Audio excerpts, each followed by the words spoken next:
Bismillahirrahmanirrahim. Assalamualaikum warahmatullahi wabarakatuh. Alhamdulillahi rabbil alamin. Wassalatu wassalamu ala Rasulillah wa ala alihi wa sahbihi wa man walah, amma ba'du. Alhamdulillah, kita panjatkan puja dan puji serta rasa syukur kepada Allah Subhanahu wa taala atas limpahan nikmat dan karunia, sehingga pada hari ini Allah masih memberikan kita kesempatan untuk beraktivitas. Mudah-mudahan kesempatan yang Allah berikan hari ini kepada kita bisa kita maksimalkan sebaik-baiknya, bisa kita optimalkan semaksimal mungkin. Untuk apa? Untuk bekal, untuk menambah deposito tabungan kita, tabungan kebaikan, deposito pahala yang nanti kita akan nikmati ketika kita sudah menghadap Allah Subhanahu wa taala. Mudah-mudahan apa-apa yang kita lakukan hari ini menjadi kebaikan. Mudah-mudahan apa-apa yang kita kerjakan hari ini bernilai ibadah dan tentu menjadi amal soleh dan amal jariah bagi kita. Amin ya rabbal alamin. Yang pertama. Yang kedua, jangan pernah kita tinggalkan, kita lupakan, apalagi kita hilangkan. Apa itu? Bersolawat kepada Rasulullah Shallallahu Alaihi Wasallam. Karena solawat ini ibadah yang sangat istimewa, ibadah yang sangat besar pahalanya, dan pengaruhnya sangat signifikan dan terlihat jelas. Orang-orang yang rajin bersolawat itu hidupnya itu lebih berkah, pembawaannya lebih tenang, bicaranya lebih bijak, sikapnya itu lebih lebih friendly, lebih bersahabat.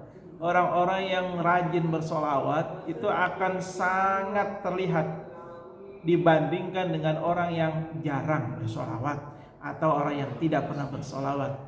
Yakni kita mohon kepada Allah, mudah-mudahan solawat yang kita baca diterima oleh Allah, disampaikan kepada Rasulullah Sallallahu Alaihi Wasallam.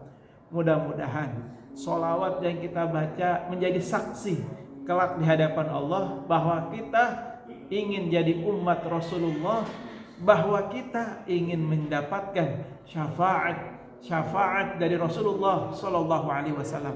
Allahumma salli ala Muhammad wa ala ali Muhammad.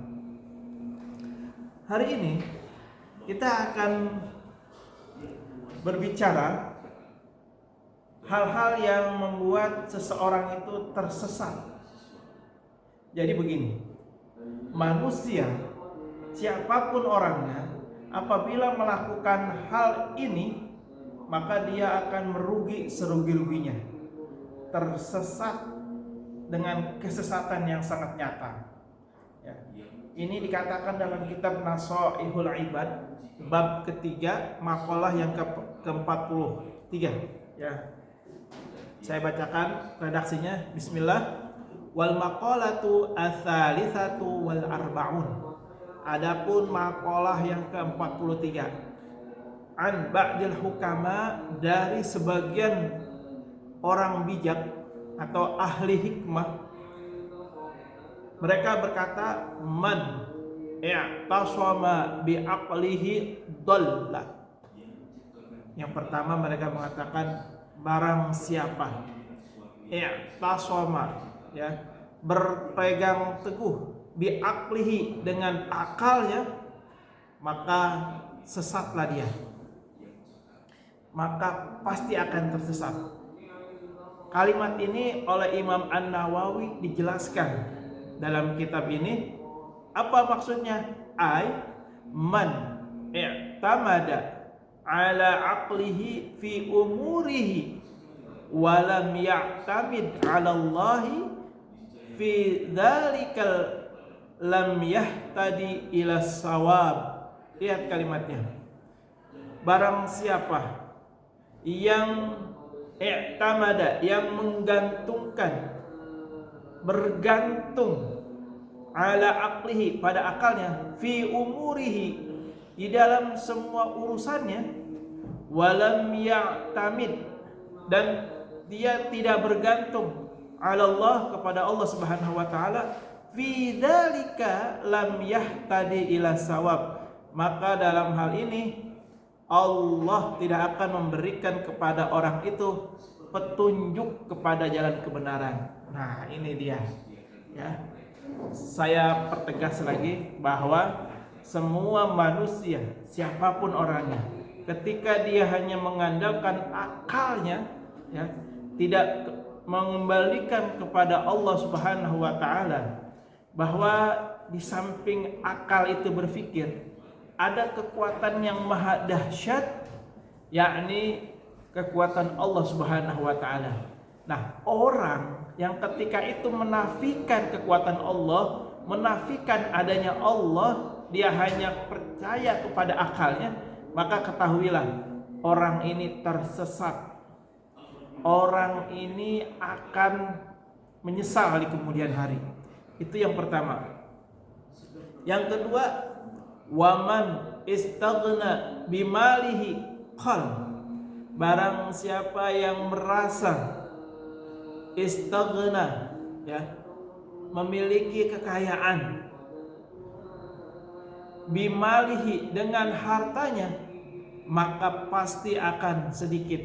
Lihat, ya, lihat Imam An-Nawawi di dalam syarahnya, di dalam kitab ini menjelaskan, ai man iktafa bimalihi, barang siapa yang merasa cukup dengan hartanya, ya, bimalihi lam yakfihi dzalik, maka, ya, tidak akan cukup harta tersebut.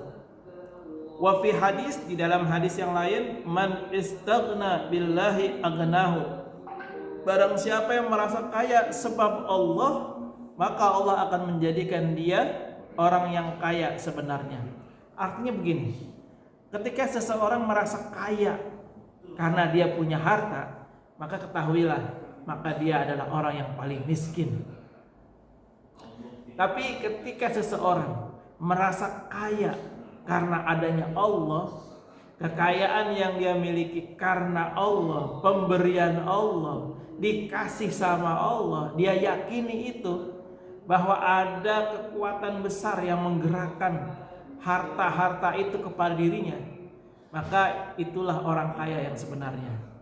Jadi apapun yang kita miliki hari ini, entah itu kendaraan, entah itu rumah, entah itu tabungan, entah itu perusahaan, entah itu pabrik, apapun itu, ketika kita merasa itu adalah kekayaan kita, bukan kekayaan yang Allah titipkan kepada kita, maka ketahuilah saat itu juga kita menjadi orang yang miskin. Kenapa? Seseorang yang menggantungkan kekayaan karena hartanya, maka orang itu akan merasa kurang, akan merasa was-was kalau diambil orang, akan merasa khawatir, takut bila dicuri orang.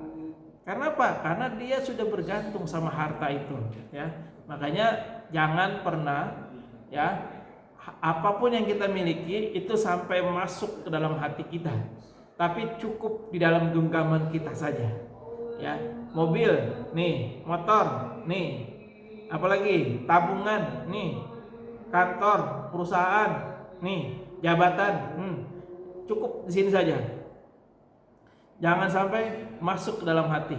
Kalau sudah masuk ke dalam hati, udah akan terkena yang namanya penyakit hati. Apa itu? Ujub, merasa bangga, merasa bisa, merasa punya kemampuan, yang ujung-ujungnya nol besar.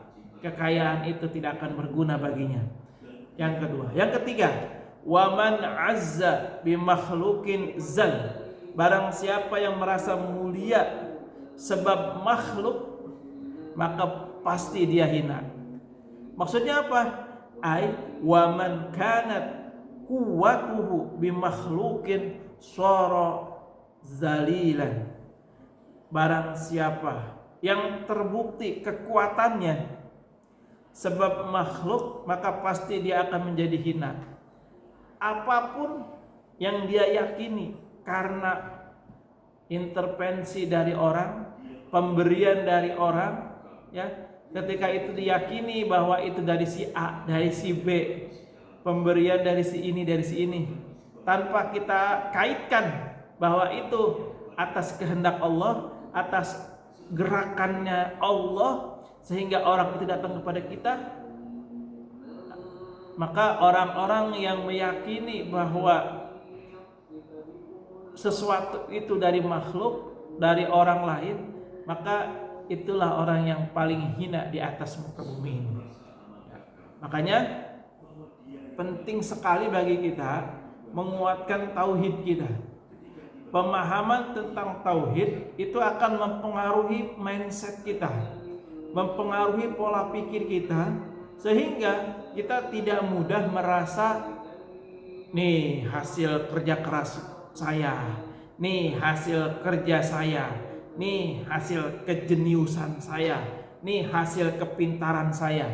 Itu nggak akan sampai seperti itu, asal tauhidnya kuat, tauhidnya benar. Orang-orang yang memiliki ketauhidan yang lurus, maka dia akan mengembalikan bahwa itu datangnya dari Allah, bahwa itu Allah yang menghendaki, bahwa itu Allah yang menggerakkan, bahwa itu Allah yang berkehendak. Semuanya apapun yang terjadi di muka bumi ini atas kudrat dan iradatnya Allah Subhanahu wa taala. Ya. Lalu bagaimana manusia? Apakah manusia tidak punya hak? Tentu punya, tapi hak manusia terbatas. Oleh hak siapa? Haknya Allah, karena Allah memiliki sifat-sifat yang kamal, yang sempurna. Allah Maha membolak-balikan hati seseorang. Allah Maha kuasa atas seseorang. Allah Maha berkehendak atas segala sesuatu. Dan yang perlu kita ketahui, belum tentu yang kita benci itu buruk bagi kita. Sama seperti halnya belum tentu yang kita senangi itu terbaik bagi kita. Allah punya rahasia di balik rahasia, Allah punya misteri di balik setiap misteri yang terjadi. Ya. Mudah-mudahan dari nasihat ahli hikmah hari ini kita belajar bahwa jangan sampai sesuatu yang terjadi kita kita sampaikan, oh ini gara-gara ini, oh gara-gara si fulan, gara-gara si A, si B. Nggak boleh. Ya, tetap kita harus berkeyakinan ini atas kehendak Allah, ini atas kudrat dan iradatnya Allah, dan semuanya kita kembalikan kepada Allah Subhanahu wa taala. Allahu a'lam bishawab. Mudah-mudahan bermanfaat. Mohon maaf jika ada yang kurang berkenan. Hadanallahu wa iyyakum ajmain. Assalamualaikum warahmatullahi wabarakatuh.